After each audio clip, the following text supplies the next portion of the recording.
Islam, A Challenge to Religion, by G.A. Parwez Chapter 14. Political System, Part 1. Man-made System. I. Primitive Age. Anthropology does not support the view that man ever lived a solitary life like the tiger or the lion. He was weak and defenseless against the powerful beasts that roamed about him. He could survive only through some form of group life. A band of men could survive under conditions in which a single individual had no chance, so early men naturally lived in groups. Some form of social organization is necessary for group life. Men can cooperate with each other only at the cost of their egoistic impulses. The dictates of group life invade individual liberty. The first social ties came from blood relationship. The groups were almost overgrown families. The authority exercised by the father passed into the hands of the patriarch, the head of the tribe. Custom regulated the conduct of the members of this group. Primitive man believed that the customs of his tribe were unchangeable and inviolable. Patriarchal authority and rigid customs protected the social order and were an effective check to all kinds of anti-social activities in which individuals might be tempted to engage. However, a new authority enlarged in the group. This was the priest. His supremacy was founded on his expert knowledge of the religious ritual, and of correct behavior in the temple and on solemn occasions. Ritual had gradually become very complex, and the patriarch had to place it in the charge of a professional man. Superstitious, a factor to be reckoned with in primitive life, lent powerful support to the authority of the priest. In a changing world, no form of social organization can be permanent. The tribal organization dissolved, giving place to a purely political organization. The Raja or king supplanted the patriarch. He was usually a man who had organized a military force which had enabled him to extend his dominion over several tribes. The political system that arose was composed of different tribes. A consequence of this change was that the hold of tribal customs on man was considerably weakened. People saw their fellow citizens observing different customs, and hence any particular custom could no longer be regarded as sacred and inviolable. The social order had now to be maintained by physical force. If the king was powerful, he usually succeeded in this task and held the straggling group together. He usually relied on officials whom he had personally appointed. The new social order, however, could not be as stable as the tribal order, which was based on blood ties and time-honored customs. Men could not be held in check for long by mere brute force. Risings and rebellions often shook the king's authority. In this predicament he sought for an ally, and such an ally was close at hand. The priest also had vested interests which he was not willing to relinquish. Any social or political upheaval would endanger the vested interests of both the king and the priest. The result was that the king and the priest made common cause, and each gave the other mutual support. The king bolstered the power of the priests in the religious domain and took steps to protect the interests of the sacerdotal order. The grateful priest cloaked the king with sanctity and awe. The obedience of the people was now enforced both by force and superstition. 2. Struggles between the rulers and the subjects.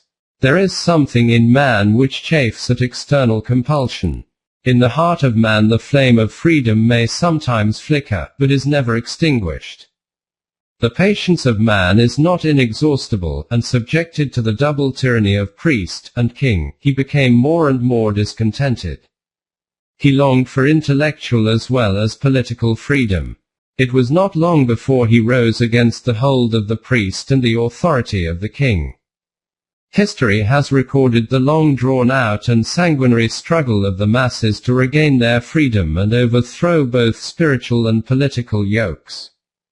The participants in this struggle could be identified as 1. The rulers, temporal and spiritual, who strove hard for the status quo. 2. Ambitious elements who tried to carve a slice of their own. 3. common people who tried again and again to throw off their oppressing weights. 4. A few men of reflective type of mind who set themselves to the more difficult task of devising a political system which would reconcile authority with individual freedom. They wanted to protect the social order as, above all, they feared political chaos. But they also wanted the individual to enjoy the freedom which is his birthright. Full of interest is the history of man's attempts to devise a socio-political system which would concede man's basic human rights and at the same time would place social order on a secure basis. One such attempt was made by the Christian priest. They evolved a system which is known as theocracy. It did not go very well, mainly because of the fanatical and oppressive demands it made on human liberties.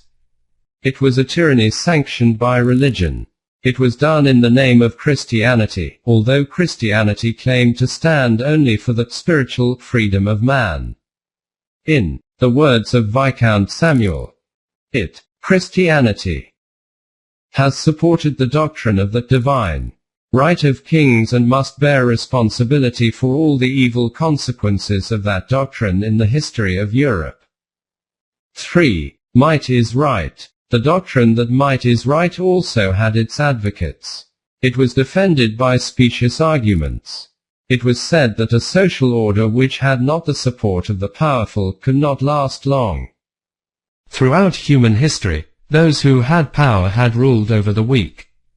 To make the mighty and the weak equal is to fly in the face of nature, argued the opponents of right. Reasonable men have always found this doctrine of might revolting and humiliating. IV. Theory of contract. The doctrine of the divine right of kings was challenged by some great thinkers of the 17th and 18th centuries. Hobbes, Locke, Rousseau and others developed a rival theory to account for the rise of kingship and to justify the king's claim to the obedience of his subjects. The theory of social contract is based on a myth. It is supposed that, at first, there was no restraint placed on man's action. Law and order did not exist and men had no conception of rights and duties. The law of the jungle prevailed and every man fought for his own interest. This condition of lawlessness soon became intolerable. The sense of insecurity became too painful. Even the strong man was assailed by the fear that a stronger one might come any time and deprive him of his possessions. Men eventually came together and agreed to pay any price for social security. They agreed to relinquish their freedom and put themselves under the absolute authority of a king. The king's duty was to enforce the laws and see that no injustice was done to any of his subjects. The king's right to rule had, therefore, its source in the consent of the people. That consent might be withdrawn if the king failed to discharge the duty assigned to him. Kingship, thus, came to be regarded as a man-made institution. Popular will had made him the king and popular will might dethrone him. The theory of social contract was not, however, based on a conscious historical fact. Nevertheless, it was ingenious in its own way. It divested kingship of its celestial power and made the general will of the people the source of authority. The way was thus paved for the advent of democracy. With the rise of democracy, the problem of sovereignty came to the fore. To whom does sovereignty belong? Different answers were given, but they all agree in vesting it in the people. Rousseau maintained that sovereignty belonged to people as a whole. Locke held that it belonged to the majority of the people. Karl Marx vests it in those who control the means of production. Capitalism vests sovereignty in the capitalist class while socialism vests it in the laboring class. V. Democracy. Democracy is now generally regarded as the best form of government. It developed chiefly in the West, but people in Asia and Africa also regard it as the last word in political wisdom. Let us examine its claims carefully and see how far the praise showered upon it is justified. Democracy has been defined as the government of the people, by the people, for the people. It is chiefly the second factor in this definition that calls for comment here. It means that in a democratic state there is no distinction between the rulers and the ruled. The people are supposed to rule themselves. They cannot do so directly, so they elect their representatives. These representatives, in turn, select the ministers who actually run the government. The laws and policies of the state and the principal measures adopted by the government do indeed reflect the will of the people, not of the whole people but of the majority of them. This in brief is democracy. There is no doubt that this is the best system man has been able so far to evolve for himself. The basic concept on which it rests, namely, that nobody has a right to rule over another, is ideal. But the point is whether it has achieved, or is capable of achieving the aim it has laid before it. The West has been the cradle of democracy, so we may ask what the thinkers there have to say about it.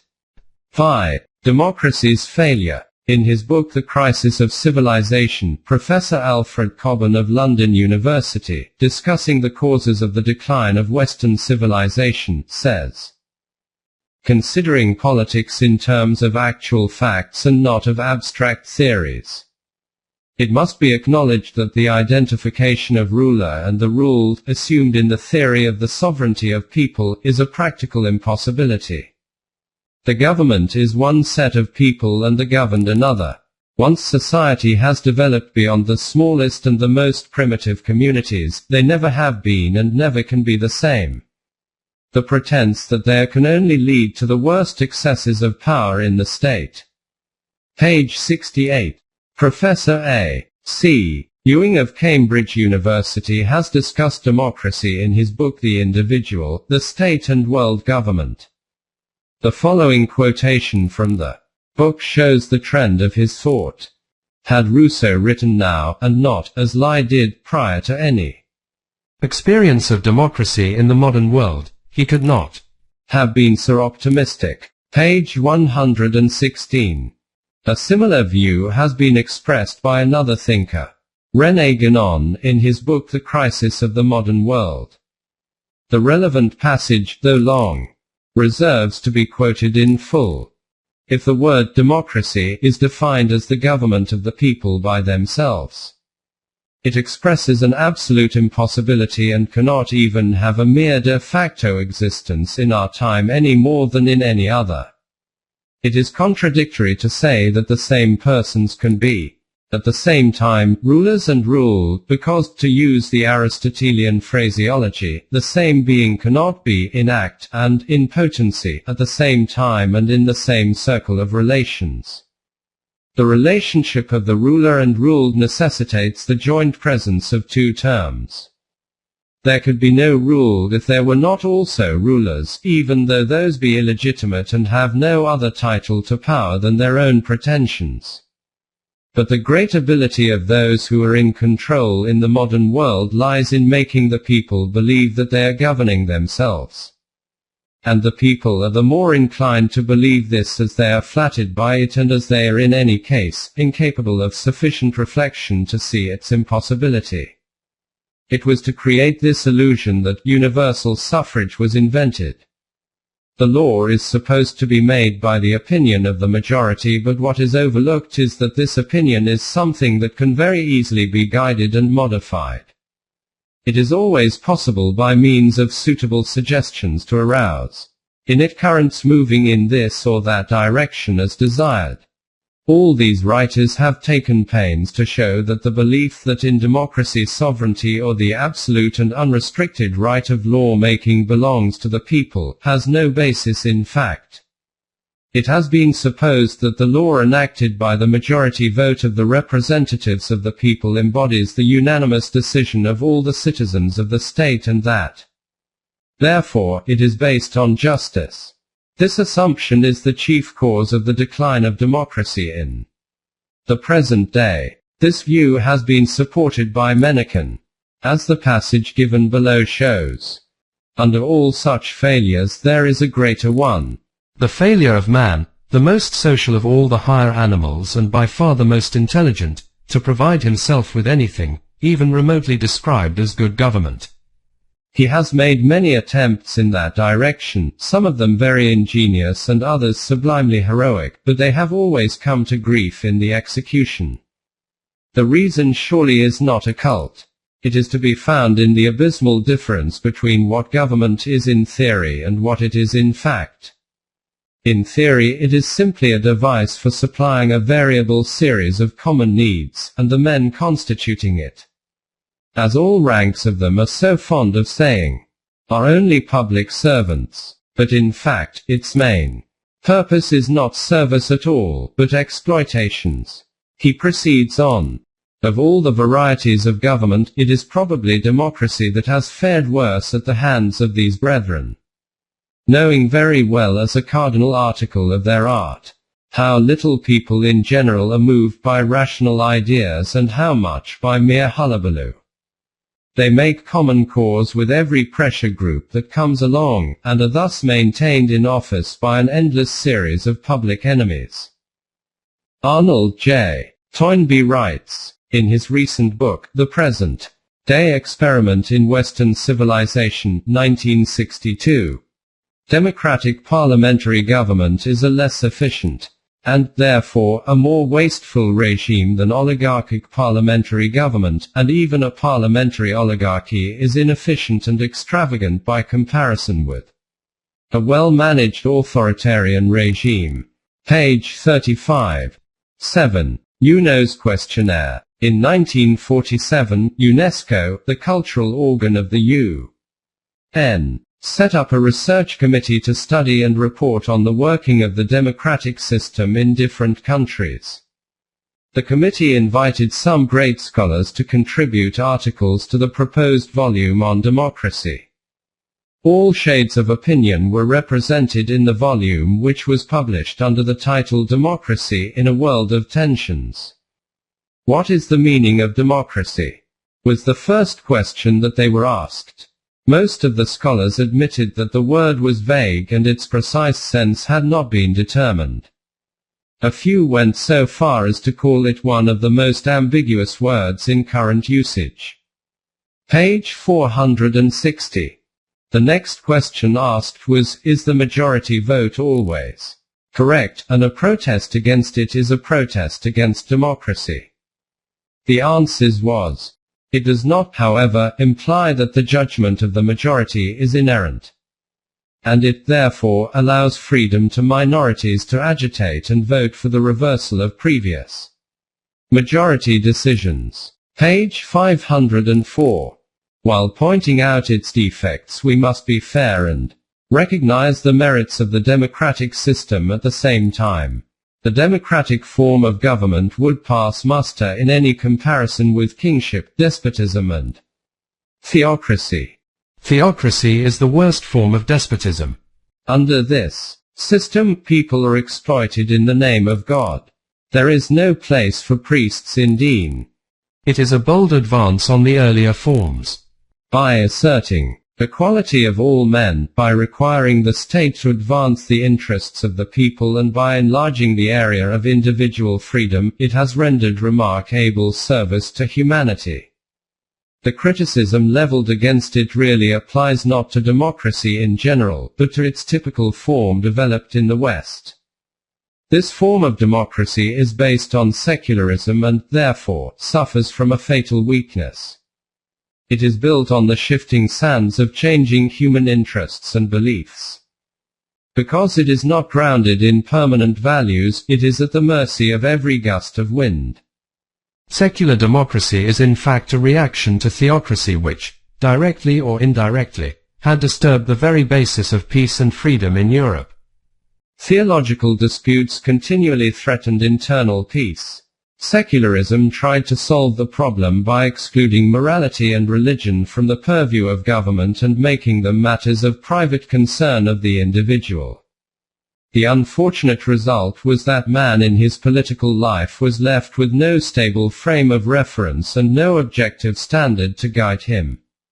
Political decisions could be made not on the basis of any established principle, but under the influence of passing national mood. To err is human was proved to be too true. Men often judged wrongly and acted wrongly, both collectively and as individuals. The supposition that people as a whole can never go wrong received little support in actual practice. Collective wisdom has been as imperfect and fallible as individual wisdom. The governments that evolved reflected the individual failings. According to Lord Snell, governments are always composed of men who share the general imperfections of mankind, with the result that they can never be more noble or more enlightened than are the human beings who administer their laws and shape their policy. Aldous Huxley makes the same point in his book Science, Liberty and Peace, when he says, "There has never been a time when too much power did not corrupt its possessor. And there is absolutely no reason to suppose that in this respect, the future behavior of human beings will be in any way different from their behavior in the past and at the present time." Page 41. Objective standards based on permanent values take a long-term view. Without them, man cannot look very far beyond his immediate selfish interests, which may not, in the long run, be to his own best advantage. His legislative efforts, all by himself, ultimately may not only prove detrimental to himself but may also alienate him from his surrounding groups. Social groupings have inevitably led to the division of mankind. Each group promotes friendship between its members and incites them to take hostile attitude towards other groups to maintain its own interests. Feuds between tribes used to be bitter and recurrent. Tribes were later supplanted by national states. Hostility to the outgroup is as characteristic of nations as it was of tribes. Every nation has feeling of ill will and hatred towards its neighbor. The slightest provocation sends them flying at each other's throats. Professor Cobham's remarks on this point should be noted. Nationalism is a feeling which is born out of hatred and lives on enmity. Nations become aware of themselves by their conflicts with other nations, and their feelings of hostility do not cease with the completion of national unity. No sooner has a nation asserted its own right to self-determination than it sets about oppressing other nations that make the same claim.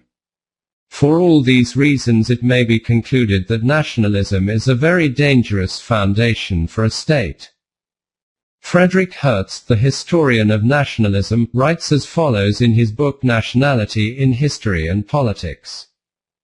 History shows that for the greater part the quarrels between several nations had scarcely any other occasion than that these nations were different combinations of people and called by different names. To an Englishman, the name of a Frenchman, Spaniard, or an Italian raises, of course, ideas of hatred and contempt. Yet the simple name of man, applied properly, never fails to work a salutary effect. Page 328. In his book, New Hopes for a Changing World, Bertrand Russell has expressed the view that in the present age, the thing which stands in the way of social contacts extending beyond the limits of the nation, and which therefore poses the most serious threat to the human race, is the cult of nationalism. We note with surprise that while Russell condemns nationalism in general, he speaks highly of the nationalism of his own people. There is, however, a fundamental difference between the tribes of the past and the nations of the present day.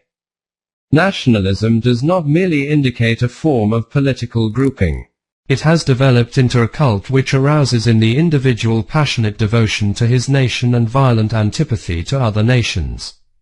It is odd that the West, which has practically turned its back to religion as not suitable for rational men, should have espoused the pseudo-religious cult of nationalism.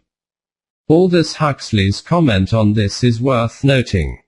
Nationalism leads to moral ruin, because it denies universality, denies the existence of a single God, denies the value of the human being as a human being.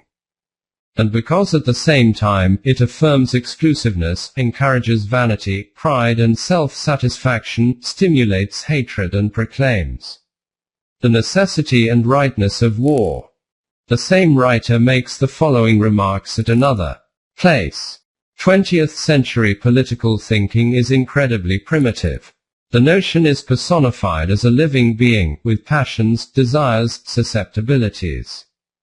The national person is superhuman in size and energy, but completely subhuman in morality. Ordinarily, decent behavior cannot be expected of the national person, who is thought of as incapable of patience, forbearance, forgiveness and even of common sense and enlightened self-interest. Men, who in private life believe as reasonable and moral beings, become transformed as soon as they are acting as representatives of a national person, into the likeness of their stupid, hysterical and insanely touchy tribal divinity. This being so, there is little to be hoped for at the present time, from genera international conferences. A thought-provoking passage by Adam de Hegedus is quoted below. At the bottom of these two wars, there was the same anarchic division of the world into sovereign independent nation-states, which by their very nature are forced to compete and conflict with each other and are unable to create a mutually healthy economic organization. The worst feature of this situation is not so much the recurrence of war as the absence of peace. 8. Patriotism. Nationalism has implanted in the mind of man the belief that patriotism is the noblest and highest virtue. The slogan of the patriots is, "My country, right or wrong." Rümelin, Chancellor of Tübingen University, wrote, in 1875, that the state is autarkic, self-regard is its appointed duty. The maintenance and development of its own power and well-being. Egoism, if you call this egoism, is the supreme principle of all politics. The state can only have regard to the interest of any other state so far as this can be identified with its own interests. Self-devotion is the principle for the individual. Self-assertion for the state. The maintenance of the state justifies every sacrifice, and is superior to every moral rule. Rümelin is brutally frank, but Lord Grey has expressed the same sentiment in milder language. I am a great lover of morality, public and private. But the intercourse of nations cannot be strictly regulated by that rule. While Burke was denouncing the revolution, Walpole wrote, "No great country was ever saved by good men, because good men will not go to the lengths that may be necessary." Professor C.E.M. Joad makes the following observations. The practical effect of idealist theory in its bearing upon the relations between states is, therefore, to create a double standard of morality. There is one system of morals for the individual and another for the state, so that men who, in private life, are humane, honest and trustworthy, believe that, when they have dealings on the state's behalf with the representatives of other states, they are justified in behaving in ways of which as private individuals, they would be heartily ashamed. Cavour has given this view in nutshell. If we did for ourselves what we do for our country, what rascals we should be. The general acceptance by the West of the creed of nationalism has had three unfortunate results. 1. Humanity has divided into a number of nation-states with conflicting interests. 2. A powerful nation was tempted to exploit the weaker nations on the pretext of safeguarding its interests. 3. The absence of moral restraint turned the world, as Wakeman has rightly observed, into an arena of beasts with only one principle in view, that is, might is right. Single quote. It is in fact the Machiavellian spirit which had dominated the Western mind in the modern age. The Western rulers have taken to heart Machiavelli's cynical advice in his Prince. A prince being thus obliged to know well how to act as a beast must imitate the fox and the lion, for the lion cannot protect himself from traps and the fox cannot defend himself from wolves. One must, therefore, be a fox to recognize traps, and a lion to frighten wolves. Those that wish to be only lions do not understand this. Therefore, a prudent ruler ought not to keep faith when by so doing it would be against his interest and when the reasons which made him bind himself no longer exist. After mentioning a few good qualities of conduct he says, "It is not, therefore, necessary for a prince to have all the above named good qualities, but it is very necessary to seem to have them. I would even be bold to say that to possess them and always to observe them is dangerous, but to appear to possess them is useful. Thus it is well to seem merciful, faithful, humane, sincere, religious, and also to be so. But you must have the mind so disposed that when it is needful to be otherwise you may be able to change to the opposite qualities. And it must be understood that a prince, and especially a new prince, cannot observe all those things which are considered good in men, being often obliged, in order to maintain the state, to act against faith, against charity, against humanity, and against religion. And, therefore, he must have a mind disposed to adapt itself according to the wind, and as the variations of fortune dictate, and as I said before, not deviate from what is good, if possible, but be able to do evil if constrained. No apology is needed for quoting at such length from the book, as it is well known that the Prince has been the Bible of Western politicians and rulers ever since it was written. It was the constant companion of Charles V, his son and his courtiers.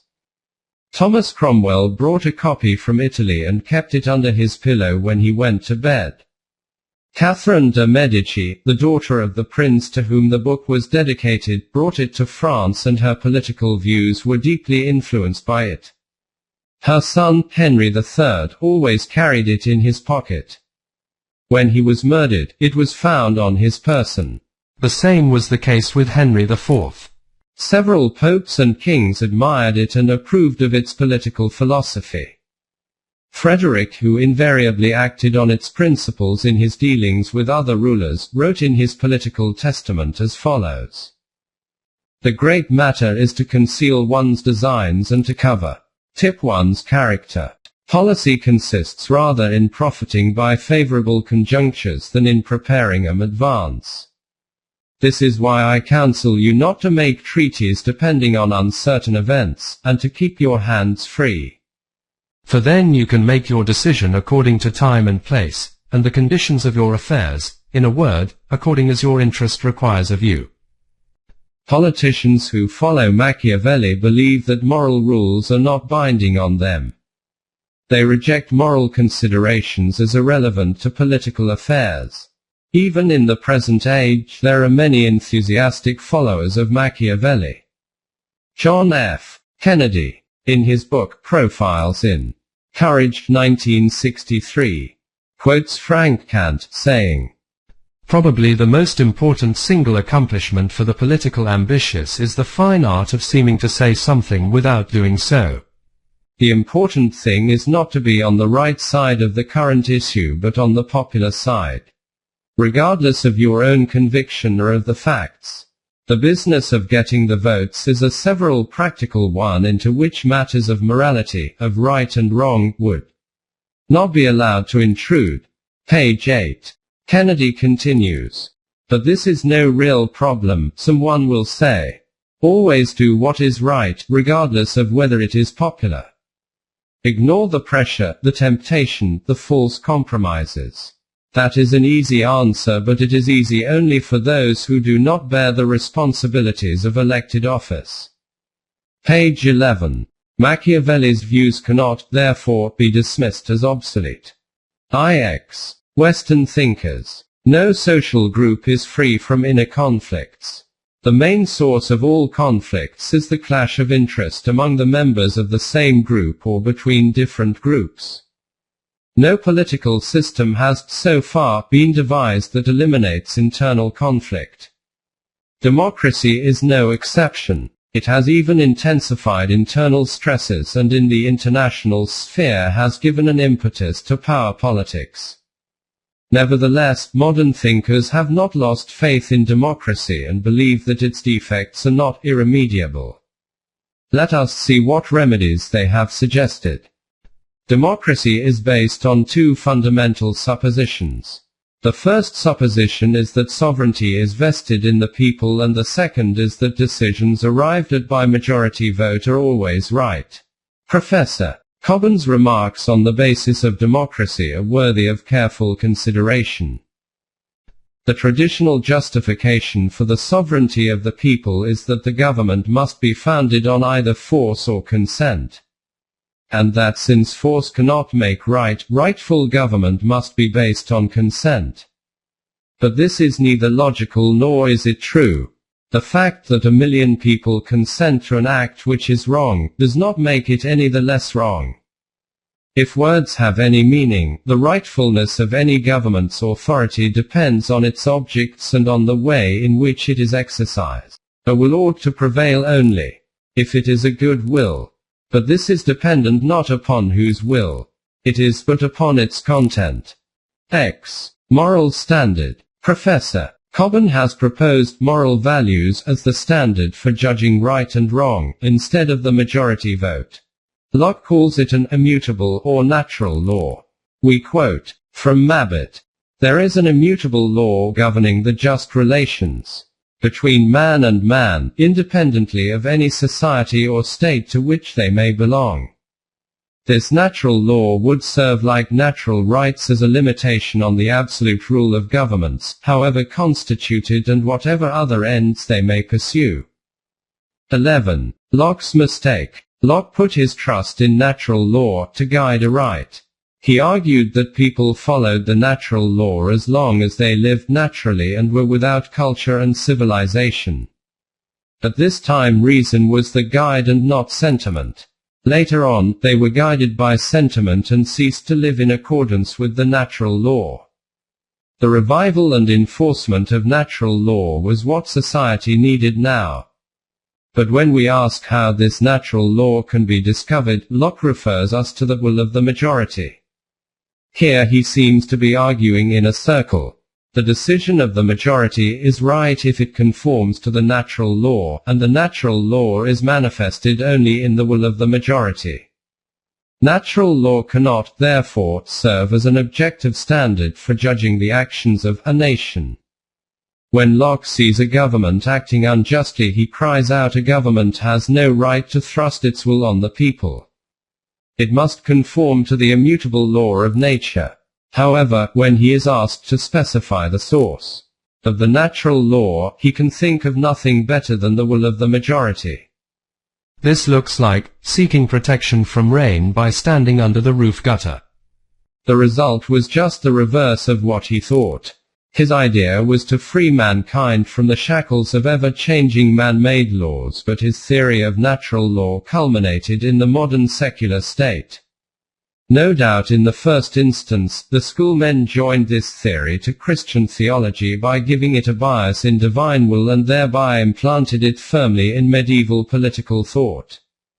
21 Subsequently, however, the task accomplished by the early modernizers of natural law theory in the 16th and 17th centuries, and especially Hugo Grotius and Samuel Pufendorf, was almost the reverse.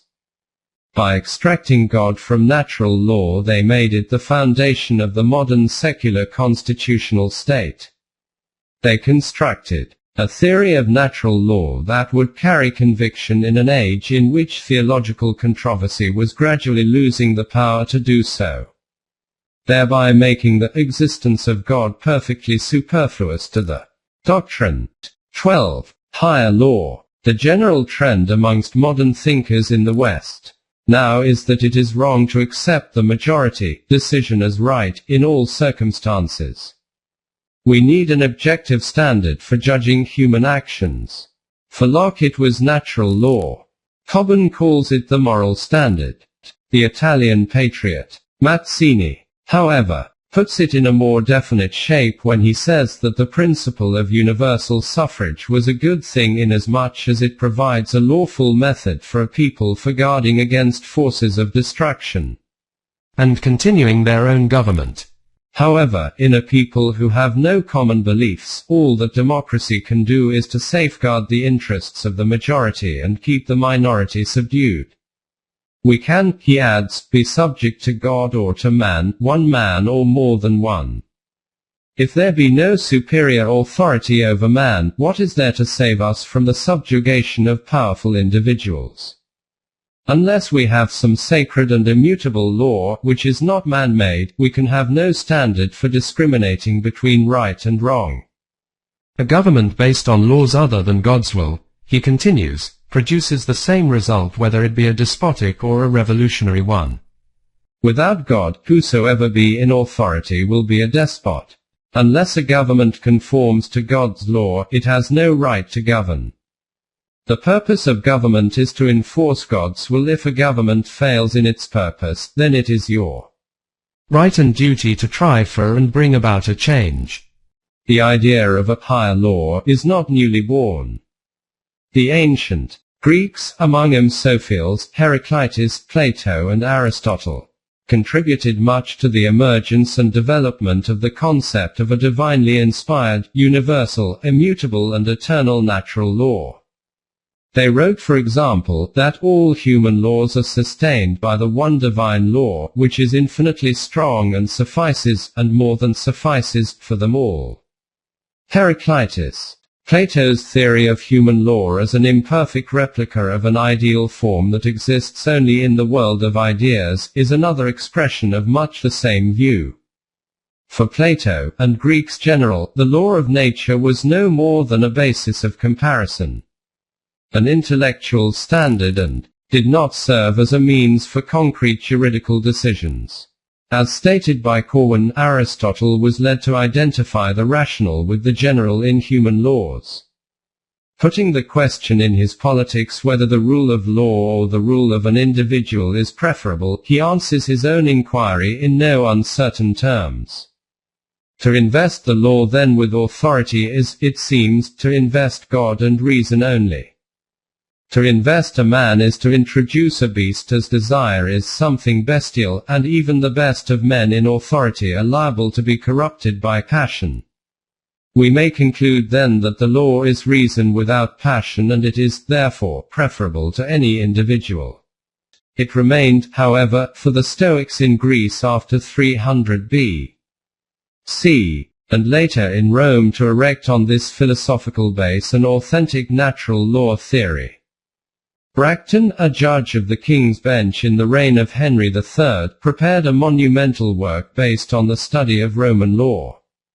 We find the following passage in his treatise which explains the viewpoint of the Romans in respect of law. It says, "The king himself ought not to be subject to man but subject to God and to the law, for the law makes the king. Let the king then attribute to the law what the law attributes to him, namely dominion and power, for there is no king where the will and not the law has dominated." The point has, however, been stated very lucidly by Cicero, the great Roman jurist and orator, in a passage in the Republic which runs as follows. "There is in fact a true law, namely right reason, which is in accordance with nature, applies to all men, and is unchangeable and eternal. By its commands, this law summons men to the performance of the duties. By its prohibitions it restrains them from doing wrong. To invalidate this law by human legislation is never morally right, nor is it permissible ever to restrict its operation, and to annul it is impossible. Neither the Senate nor the people can absolve us from obligation to obey this law, and it requires no Sextus Elias to expound or interpret it. It will not lay one rule at Rome and another at Athens, nor will it be one rule today and another tomorrow. But there will be one law, eternal and unchangeable, binding at all times upon all people. And there will be, as it were, one common master and ruler of men, namely God, who is the author of this law, its interpreter and its sponsor. The man who will not obey it will abandon his better self, and, in denying the true nature of man, will thereby suffer the severest of penalties, though he has escaped all the other consequences which men call punishment." 13. Modern man in search of light. After centuries of unsuccessful experiments with man-made laws, modern man is still in search of the kind of laws which Cicero had so vehemently yearned for. The problem is where to find such laws. They are eternal, unchangeable, immutable, inviolable, applicable to all and at all times. The source would have to be suprahuman, i.e., the laws given by God himself. The West had naturally to seek the help of religion to ascertain such laws. They tried Christianity, but there was no response. Christianity has no laws to give, and it is all otherworldly. In the words of Joad, Christianity places man's true life not in this world but in the next. While the next world is wholly good, this world is conceived to be, at least to some extent, evil. While the next life is eternal, life on earth is transitory. For man's life hereafter, this, his present existence, is to be regarded as a preparation and a training. And its excellence consists in the thoroughness and efficiency with which the training is carried out. Nothing on the earth is wholly and absolutely good, and such goods as earthly life contains are good only as a means to greater goods which are promised hereafter. The Spanish scholar, Drive, Falta de Gracia, writes, "The notion of justice is as entirely foreign to the spirit of Christianity as is that of intellectual honesty. It lies wholly outside the field of its ethical vision." Professor A. N. Whitehead writes, "As society is now constituted, a literal adherence to the moral precepts scattered throughout the Gospels would mean sudden death." Dorsey, the historian of civilization, has asserted that today millions of people feel that Christianity is the religion of the defeated. They accept the religion but admit solemnly its defeatist spirit. Nothing is satisfactory in life, they argue. Desire for satisfaction is wrong, and satisfaction of wrong desires is a slogan which makes a true and healthy life impossible. It destroys humanity. The German humanist, Gerhard Settensney, sees Christianity as a desert people's creed, basically incompatible in its dualistic world view with philosophy and science, and a brake on their progress for 2,000 years. 14. Declaration of Human Rights. The same is the case with other religions, both in the East and the West. It is in fact fertile to seek in religion the laws of God for standard of absolute right and wrong. Religion itself is man-made. In these circumstances, the modern man, a frustrated, helpless, pitiable soul, had perforce to seek objective standards outside the field of religion. He turned for help to the United Nations Organization. The UNO appointed a commission to state and define the fundamental rights of man. On the basis of the recommendations of the commission, the UNO published, in 1048, its famous Declaration of Human Rights. This document listed the basic fundamental human rights. The UNO asked its member states to guarantee them to all their subjects and to regard them as sacred and inviolable. The declaration was hailed as the biggest achievement of the modern age. It was hoped that governments all over the world would, in future, desist from encroaching on these rights of man. This hope, unfortunately, has not been fulfilled. UNESCO, an organ of the UNO, had circulated a questionnaire on the draft of the proposed declaration. The answers to the questionnaire have been published with an introduction by Jacques Maritain. His view that rights, being human, should have some limits imposed on them and be regarded as liable to amendments and change. Page 15. John Lewis, the editor of the Modern Quarterly, London, is equally outspoken in his criticism of the Declaration. He writes that it is mere fiction that human rights are absolute, or are inherent in human nature and came into being before man began living in organized society. Page 51. Gerard, a professor in the University of Chicago, writes that the Declaration is an attempt to determine the proper relationship between man and society, and that rights cannot be viewed as unalterable for all times to come. Page 20. 15. Search of permanent values. Such criticism has considerably dampened our Enthusiasm for the declaration. The conviction that man possesses certain inalienable rights does not seem to be justified. If men possessed a common philosophy of life, they might be expected to respect the rights which that philosophy supports. In the absence of such a philosophy, there is no guarantee that the rights affirmed by one school of thought would be accepted by other schools of thought. The first condition to be fulfilled is an agreed system of values. Professor Joad makes this clear. I suggested that the good life for the individual consists in the pursuit of certain absolute values.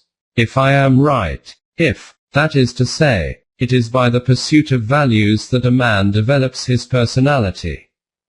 We may add that the object of the state is to establish those conditions in which the individual can pursue absolute values and to encourage him in their pursuit.